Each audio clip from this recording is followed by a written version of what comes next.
Thank you for joining us at FTP Sports Games. This video tutorial provides running game example plays with offensive and defensive coordinator cards used for play calling. This is for Sideline Football by FTP Sports Games, the play result cards and charts version of the game. You can always call your own offensive and defensive plays, but these examples are going to show you how to do that employing an offensive and defensive coordinator card for your game. The first thing we need to do is determine the offensive package and the offensive play call. That's the first step. So first we need to see where we're at on the field. And this is going to determine an offensive tendency. We are first and 10 to go on our own 35-yard line. Below we see a cutout from the field map included in Sideline Football under the offensive tendencies by down and distance chart. We see that first and 10 on our own 35-yard line, we're between our own goal line and our own 11 and our opponent's 11-yard line. By down and distance, we're in first down, 10 to go, fits in between 1 to 12. Therefore, we are in a full offensive tendency for this play. Next, let's have a look at our offensive coordinator. This one happens to be the base balanced offensive coordinator. Base meaning the type of formations and packages he chooses to employ. Balanced meaning he's trying to strike a nice balance between run and pass plays. So base meaning 2 wide, 1 tight end, and 2 running backs, and trying to strike a balance between running and passing plays. So we're going to use these things to determine where we're at on the coordinator card. Obviously, we're from our own goal line until we reach a goal-to-go situation, and then these sub-columns represent aggressive, normal, and conservative mindsets of the coordinator. Aggressive, normal, conservative. So based on down and distance, we're in a full tendency, which is this column here. I already clicked once, so it popped up the left PRC. This is the right PRC, and these numbers at the top are going to be pivotal in determining what the package and play call is going to be. This number, called the left PRC number 20, is a number 1 through 20. This one, called the right PRC number 20, is also 1 through 20. And then this is the L10 representing 10 digits, and this is the R10 representing 10 digits. And these digits are 0 to 9. So again, left PRC 20, right PRC 20, L10, R10, and these numbers are used in determining what kind of play call we're going to have. So the first thing we do is look here. The left PRC, number 20, tells us which package we're going to use. Again, we're in a normal mindset. Let's say it's at the start of the game. We're first and 10 to go on our own 35-yard line. According to the offensive tendencies by down and distance, that puts us in a full rating, meaning we have our full playbook in front of us, available for this kind of play. And by package, we are in a 3 wide, because 19 is greater than 18, but equal to or lesser than 20. Obviously, it's just providing a range. So we're in 3 wide, and now we need to determine what the actual play call is going to be. The right PRC fits into this range here, but that's used only for pass plays. And if play action is going to be used to try and provide a good play action fake against the defense, it's just simply ignored on running plays. So again, left PRC, package, 3 wide. Now we have a look at the L10 and the R10. Together, they make 33. You read them in that fashion. 3, 3, meaning 33. All right, so 33 puts us down here on an edge run play call. Is it going to be an edge run to the left or an edge run to the right? Well, the R10 tells us which direction it is. If it's odd, it's to the left, and if it's even, it's to the right. Again, all of this becomes quickly committed to memory. It's pretty easy for you to pick up on and create a nice little flow for all of this. So, again, we're first and 10 on our own 35. We're in a full offensive tendency. We're in a normal mindset. We look under the full column. The left PRC number 20 tells us we're in 3 wide, and these two numbers coming together tell us that it's going to be an edge run to the left. So essentially, you can start in your mind calling things like an offensive coordinator play call would be. 3 wide, edge left. All right? Next thing we need to do is determine defensive play call and the workload running back. In other words, who's going to carry the ball. Again, by down and distance, we're in a full rating because we're on first and 10 on our own 35. Flip over the cards and have a look at the defensive coordinator. And he's a basic, defensive coordinator. He's not ultra aggressive or really very low risk. He's basic, and he's game planning against a balanced offense. So by down and distance tendency, we're in full. And these two numbers come together to make 76. And in the full range, we see that that corresponds to a zone defense.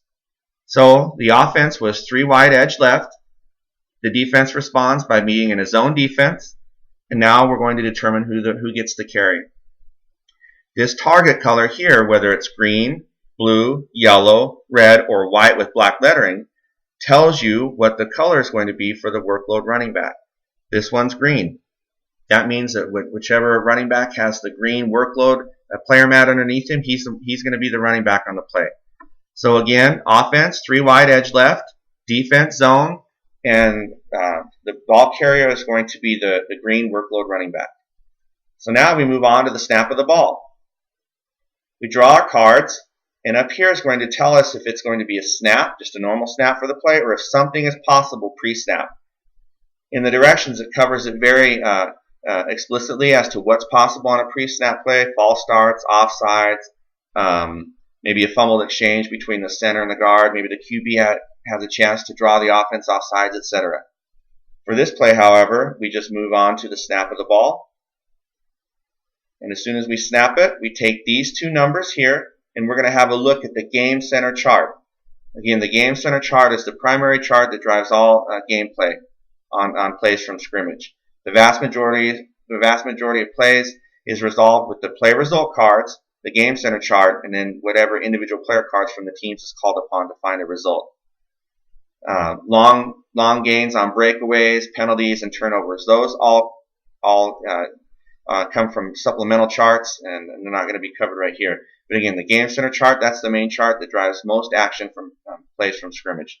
So again, taking these two numbers together, we see that it's 41. Under running plays on the game center chart, 41 responds to the running back read hole individual player action. All of these are individual player actions, meaning someone, depending on the range, is going to be called upon to make a play, to win a matchup, and influence the result. So this calls on a running back read hole, and you see symbols next to it: negative, 0, or plus. These correspond directly to the yardage levels on the left PRC for run plays. Blue is run, and over here we have the pass play yardages. So the negative number corresponds to the red, the 0 corresponds to the black, the plus corresponds to the black plus the green on the opposite PRC. So the result of this play, provided a long gain doesn't come into play, it's either going to be 3, 6, or 10, depending upon what happens. So again, when we get to the snap of the ball, we see that the running back read hole individual player action is going to come into play. The offensive play call was 3 wide edge left to the green workload running back, and the defense is in zone coverage. So now we draw new cards and find out what happens. So again, we see here that these are the running lanes, the blocking assignments, and defensive players associated with the play. We're in 3 wide edge left, so if it were to call upon someone to block, it would either be the ace tight end, which is the second tight end in a package, the third wide receiver, if the offense is in 3 wide, or we see here that it's going to actually be the tight end on edge left running plays. If there is not a second tight end or third wide receiver, the tight end motions across to provide the blocking. But the individual player action didn't call for that. It called for the running back to try and read the hole. So we flip these over, and we're going to get to the result of the play. Our running back is Earl Campbell from the Love You Blue Oilers, 1979. And the left PRC and the right PRC tell us what takes place. The right PRC, number 1 through 20, is going to tell us where the play ends up according to the running play levels on the running back card. 11 is greater than the defensive line level, but equal to or lesser than the linebacker. So this play is going to be at the linebacker level. And the left PRC, number 12, the number over here, tells you if Earl Campbell is able to read the hole or not, since that was the individual player action that the game center told us was going to be involved. 12 obviously fits into his read hole number, so Earl Campbell reads the hole at the linebacker level. And over here it tells us what that's going to be. That's a gain of 5. If he didn't read the hole, because this number is greater than his read hole number, which isn't possible obviously on this play, but if it were, then he would have still at the linebacker level only gained 2 yards though. If this number fits into his break through the hole rating, then you would take the normal basic gain and add the plus green number from the other side for a total of 9. This time, however, when we flipped over the play result cards, it called for the linebacker level. This is in Earl Campbell's read hole rating, but not low enough to be in his breakthrough hole rating, and so that means he gains 5 on the play. It's as simple as that. You flip once to determine what the offensive package and play call is going to be. You flip again to see how the defense responds and what the workload running back is going to be. You flip again to see if the play is snapped and what the individual player actions from the game center chart is going to be. And you flip once more, and that tells you what level the running play is going to be at, and if in this case, if the running back is able to make the play. So as you can see, after a while, this becomes pretty quick because you're basically just having a look at results from the play result cards and any indications there. And as you start to become more familiar with the game system, it starts to happen pretty quickly. So running plays can be resolved in just a matter of seconds, 10, 15 seconds. Sometimes other things will pop up, like a flag, a potential flag on the play that would fit right in here, or a special designation like a stopper or a lead blocker or a push the pile. Those are all explained thoroughly in the game instructions. Let's have a look at another example play. Let's say we're first down and 8 to go on our own 23-yard line. The offensive coordinator called base package, slam, left. So again, base, slam, left. The offensive tendency is full, right? Because we're first and 8 to go on our own 23-yard line. And the defensive coordinator call that is made is man. And again, the workload running back is green. So again, base, slam, left. Defense is in man, and the workload running back is green. So let's move ahead to the snap of the ball. We see that the ball is snapped. And we see that the game center calls for an individual player action of run block. So that means that someone is going to try and provide run blocking on the play in order for the running back to gain the yardage. As we flip it over, since we're in base slam left is going to be behind the left guard. That's the player that's going to try and provide run blocking for the play. Again, our running back is Earl Campbell, and we draw the cards. The level is the defensive line level because 6 fits in here. This play result number is then going to be checked against the left guard's run block rating, and it is within his rating. So 15 fits into his run range rating of 18, and Earl Campbell made it to the defensive line level. So we look back over here, and it's a gain of 3. Now, if this number were perhaps, for example, 20, that's above Conway Hayman's run play rating, and so he wasn't able to provide blocking. It would have only been a gain of 1. Let's say when we drew for the snap of the ball, a couple of other things popped up. First, false start, fullback. This number right here, the right PRC, is checked against the fullback, in this case Rob Carpenter's penalty rating, and it's above that, so no penalty takes place. The ball is just snapped as normal. The IPA, 53, still fits into the run block rating. So again, we were base slam left, and it calls for Conway Hayman to provide the run blocking for Earl Campbell. However, a special designation was visible on the left PRC, a stopper. A stopper defeats all offensive individual play actions. So because this showed up here, instead of looking and using Conway Hayman as a run block to determine if the yardage is gained, instead, the stopper has a chance to make the play. Again, Earl Campbell, the running back. We flip the cards to determine. We use the same ones as before. When Conway Hayman provided the blocking, it's just that this time there's going to be a stopper involved. So again, it's the defensive line level. And the red stopper indicated right here is Jack Lambert. If this number is within Jack Lambert's tackle rating, he makes the play instead of Conway Hayman providing the blocking. So run play level number 6, that's the defensive line level. Lambert is able to flow to the play, diagnose it, and he makes the stop. And instead of it being a gain of 3, he holds Earl Campbell to a gain of 1. Let's have a look at another example play. Second down, 5 to go on our opponent's 37-yard line. Let's say the offensive coordinator called it base, package, slam right. Again, base, slam right. Our offensive tendency is still full. And let's say the defensive coordinator call is man. And again, the workload is green. We draw the cards, have a look at the game center chart. We see that we did snap the ball, nothing took place at the snap, and 4 or 0-4 fits into the stuff run / set edge individual player action provided by the defensive line. So this individual player action calls on an interior lineman on inside running plays and defensive tackles and nose tackles to try and stuff the run, or if it's a play that's more towards the edge, it calls on a defensive end to try and set the edge on the defense and allow the other linebackers and other people to flow to the ball to make the stop. So this time it calls on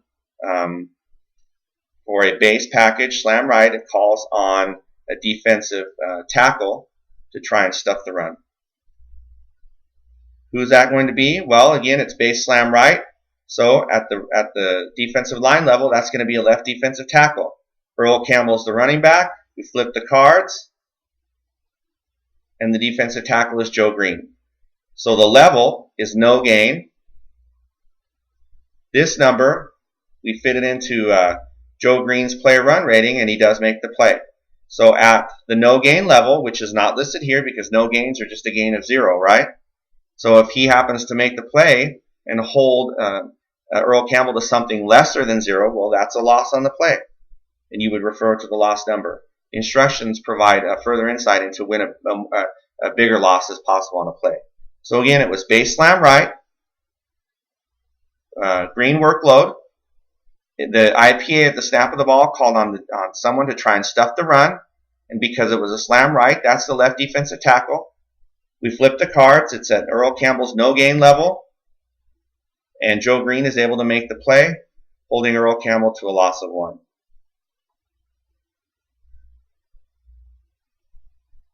Let's say, for example, same play, base slam right, that when we snap the ball, 30 called for a defensive back to come up and try and provide run support. But instead, the lead blocker designation is present. So the lead blocker designation, it defeats all defensive individual player actions as long as the lead blocker on the play, if there is one, is able to provide the blocking.